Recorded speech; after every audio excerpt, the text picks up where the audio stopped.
Hi guys, thanks for joining me. Here I'm going to be talking about the J.R.R. Tolkien's most, well, at least his least popular book that's known to the world.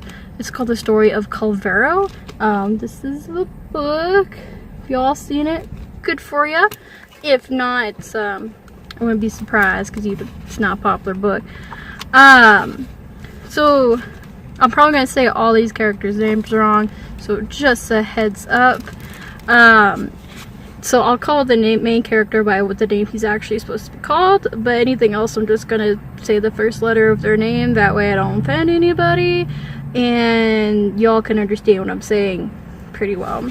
So it says on this little cover page here, it's where the summary is, on this one anyways.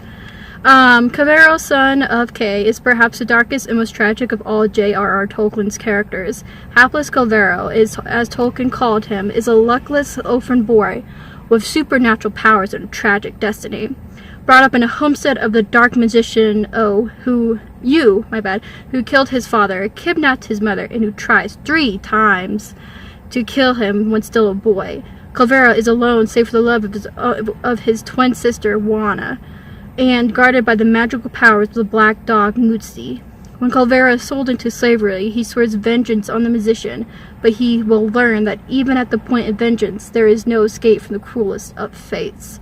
Tolkien wrote that the story of Kullervo was the gem of my attempt to write legends of my own, and was major matter in the legends of the First Age.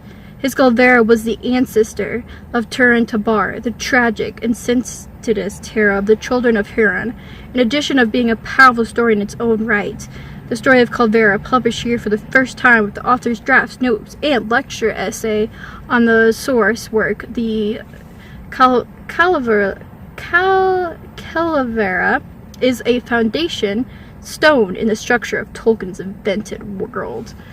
So it pretty much explains right there exactly what the story is about. The story is, they tell you in the beginning if you actually read the intro part, and they bring it up over and over again throughout the book, is that it's Tolkien's first work, but it's also unfinished, and it's his way of patching up a finished folktale, which is the Calavera. I'm probably saying that really wrong, but it is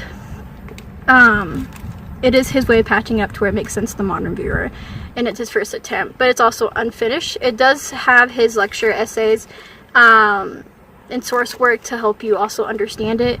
The editors who helped create this book to the public view have put together a note, like, this is what he actually means versus not what he means. That way it's a little bit understandable of what Tolkien is going, like what he's trying to really say. So it's interesting to read the notes afterwards, and then once you read the notes you can read the story again and be like, oh, that makes a lot more sense, instead of just being super lost on what on the earth he's talking about.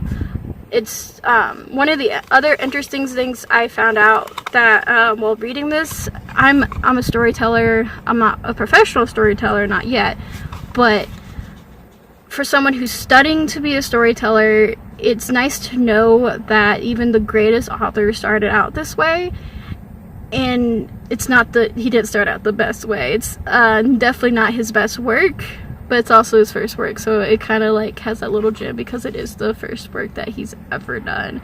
So if you're a big fan of Tolkien, it's definitely a read. Go for it, hit it up. It's really not that long. It's just a nice sweet read to have on your bookshelf. If you're not that big of a fan of Tolkien, if you don't want to like do all that like history stuff or be like, oh, how does this work kind of thing, then don't even worry about it. But if you're a Tolkien fan and you want to know how great it started, definitely a book to read, let alone having it on your bookshelf. Luckily, I wish I would have bought this instead of having it at the library, but kind of want to buy it, but I'm poor, don't got that money. Besides that, hit that red description box down below, or like, whichever one you prefer, and hope to see you again. Have a wonderful day, guys.